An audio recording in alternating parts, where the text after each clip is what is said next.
At precisely 5:45 on May 26, 2025, Captain Oleksandr Viper Kovalenko, a 32-year-old Ukrainian Air Force pilot, strapped into the cockpit of a MiG-29, a 40-year-old Soviet-era fighter retrofitted with weapons its designers never dreamed possible. Within minutes, this aging jet would embark on a mission unprecedented in the Ukraine-Russia war, delivering French AASM Hammer precision-guided bombs against the heart of Russia's Federal Security Service, FSB, headquarters in Gubkin, Belgorod Oblast, using American GPS satellites and Ukrainian software held together by zip ties, duct tape, and sheer resolve. As Viper taxied toward the runway at a secret airbase near Kharkiv, the weight of history bore down. No one had dared strike an FSB facility, the successor to KGB, a symbol of Putin's iron grip, protected by layers of security and an unspoken rule that such targets were untouchable. Until now, the mission was insane, even by Ukraine's audacious standards. Viper would fly at treetop level to evade Russian radars, then climb sharply to 5,000 meters for the bomb release, a maneuver that would light up every radar from Kiev to Moscow. He had 20 seconds to drop the bombs and dive to safety before Russia's formidable air defenses could respond. At 5:58, he slammed the throttles forward. The MiG's twin Klimov-RD 33 turbofans roared, unleashing 18,000 pounds of thrust. The jet surged down the runway, its improbable payload of French engineering, American satellites, and Ukrainian grit lifting off into dawn, bound for a historic reckoning with Putin's feared security service. Ukraine's Air Force, a legacy of ingenuity. By 2025, Ukraine's Air Force had become a symbol of resilience, operating a patchwork fleet of Soviet-era jets against Russia's vastly superior air forces. The MiG-29, designed in the 1970s as a dogfighter, was never meant for precision strikes. Yet, 3 years of war had forced Ukraine to innovate. With only 70 operational fighters against Russia's 1,500 per global firepower, Ukraine relied on ingenuity to level the playing field. Engineers in Kiev's workshops had transformed aging MiGs into modern strike platforms, integrating Western weapons through sheer creativity. The FSB strike was a culmination of this effort, born from Ukraine's desperate need to hit high-value targets. Viper, a veteran of 200 combat sorties, knew the stakes. His hometown, Mariupol, lay in ruins from Russia's 2022 siege. "This isn't just a mission," he told his ground crew. "It's for every Ukrainian they've buried." At 6:15, Viper's MiG-29 screamed across Ukraine's countryside at 50 meters altitude, its jet wash flattening wheat fields and scattering birds in panic. The terrain-hugging flight was exhausting, requiring constant stick and rudder inputs to dodge power lines, cell towers, and farmhouses. It was the only way to stay invisible to Russia's radar network along the border. Russia's S-400 systems near Belgorod, capable of tracking targets at 400 kilometers, were a constant threat. But at 50 meters, the Earth's curvature limited their radar horizon to 25 kilometers, keeping Viper a ghost. The margins were razor-thin. One mistake could end the mission in 3 minutes. He'd have to climb into the crosshairs of Russia's defenses, relying on a jury-rig system. An iPad, duct-taped to the instrument panel, displayed the target. The FSB headquarters in Gubkin, just 5 miles from Ukraine's border, a nerve center orchestrating covert operations against Kiev.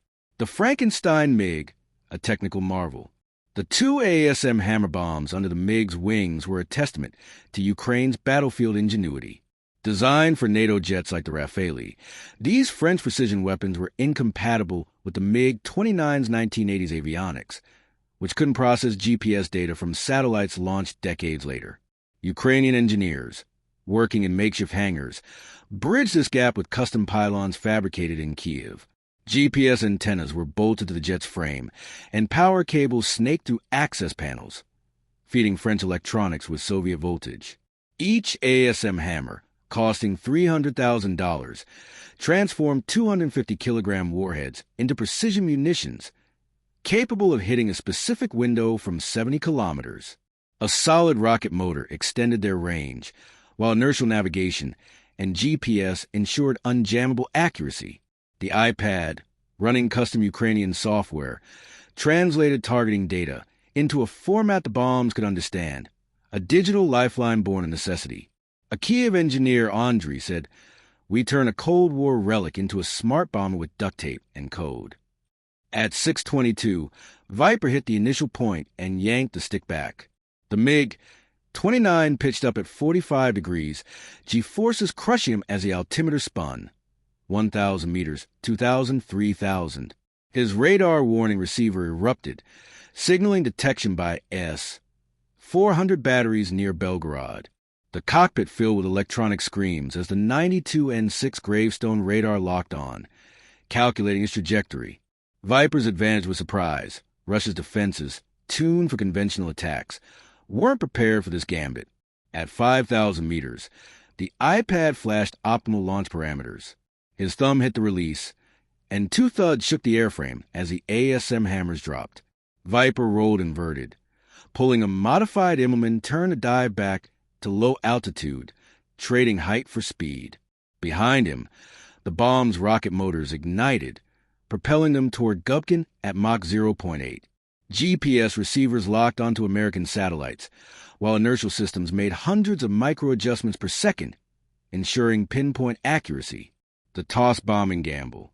The toss bombing maneuver, a Cold War tactic for nuclear strikes, allowed pilots to release weapons upward and escape before detonation. Against Russia's modern air defenses, it was near suicidal, but Ukraine's audacity made it viable. The S-400, with its 400-kilometer range and ability to track 300 targets, was formidable but slow, needing 10 seconds of lock and fire, plus missile flight time. At 6 hours, 26 minutes, and 45 seconds, two 48 and 6 interceptor missiles launched, racing at Mach 6 to catch the MiG. But Viper was back at treetop level, jinking to evade. The missiles, designed for high-altitude bombers, couldn't track a low-flying jet. They detonated harmlessly, their fragments raining down as the bombs closed in on the FSB headquarters. The AASM hammers were engineering marvels.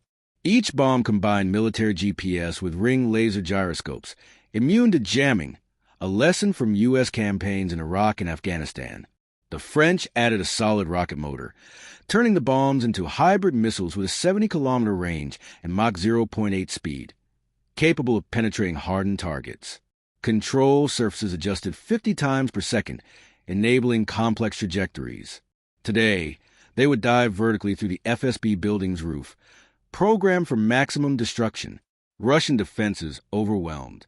At 6:19, Senior Lieutenant Ivan Smirnov, monitoring an S-400 radar near Belgorod, detected two fast-moving contacts 40 kilometers southwest, climbing rapidly.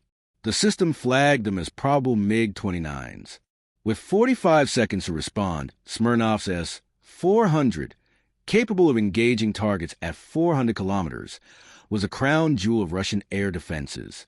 But its sophistication was its weakness. Against a pop-up fighter, the system's 10-second lock-on time was too slow. The bombs, now in a near-vertical dive, presented a tiny radar cross-section, dropping the intercept probability to 12%. Two 48 N6 missiles launched, but their proximity fuses couldn't track the plunging munitions. They exploded 200 meters away, useless against the AASM Hammer's relentless descent. At 6:27, the first bomb tore through the FSB headquarters roof in Gubkin. Its 87-kilogram warhead detonated with 0.025-second delay, unleashing a blast wave at 8,000 meters per second. The shaped charge carved through steel and concrete, creating overpressures of 200 psi, obliterating everything inside. Windows shattered, glass embedding in buildings 300 meters away. The second bomb struck 0.3 seconds later, 20 meters away, triggering a progressive collapse. Floors pancaked, load-bearing walls crumbled, and the 5-story building imploded in 5 seconds, reduced to rubble and secrets. A local resident, Marina, watching from a nearby apartment, said, "The ground shook like an earthquake. That building was their power. Now it's gone." The strike's ripple effects. The strike was a psychological and strategic blow. The FSB, Putin's former agency, had orchestrated cyber attacks, assassinations, and propaganda against Ukraine. Destroying its Gubkin headquarters sent a message: no target is safe. Ukrainian President Volodymyr Zelensky, in a rare comment, called it a strike for justice. Russia's response was muted, with state media claiming a minor explosion at an administrative building, but internal leaks revealed panic. An FSB officer, speaking anonymously to Novaya Gazeta Europe, said, "They hit us where we thought we were invincible. Heads will roll." The mission showcased Ukraine's ability to integrate Western technology with Soviet hardware, a hallmark of its war effort.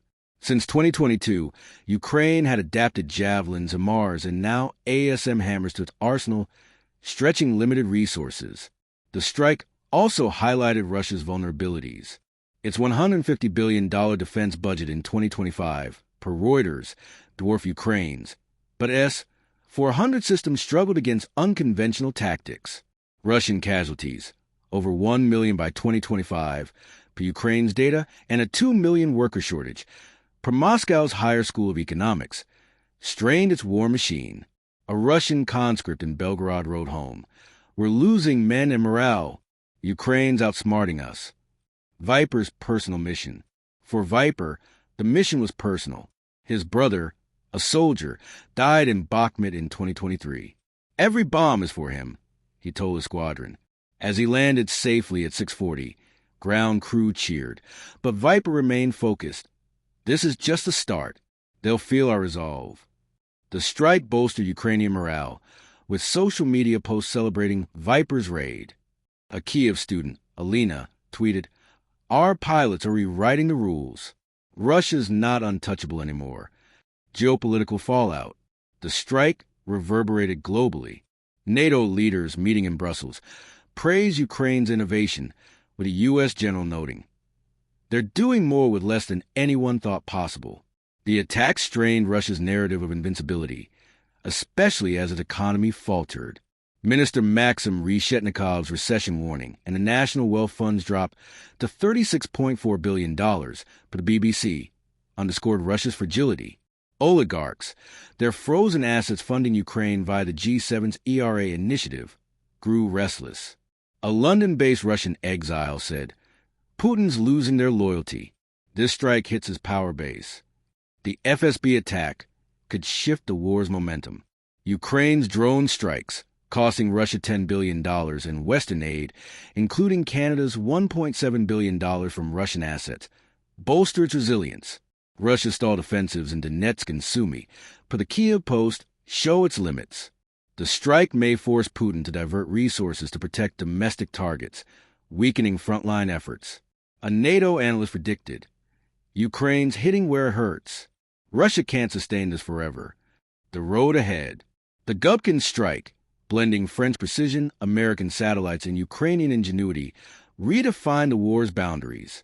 As Viper's MiG-29 proved, Ukraine's resourcefulness can challenge Russia's might. With 24,311 sanctions choking Russia's economy, per Castellum at AI, and Ukraine's allies ramping up support, the tide is turning. The FSB's rubble is a warning. Putin's untouchables are vulnerable, and Ukraine's fight is far from over. What are your thoughts? Can Ukraine's bold strikes shift the war's course, or will Russia adapt? Share below and explore our coverage on Ukraine's drone warfare or Russia's economic crisis for deeper insights.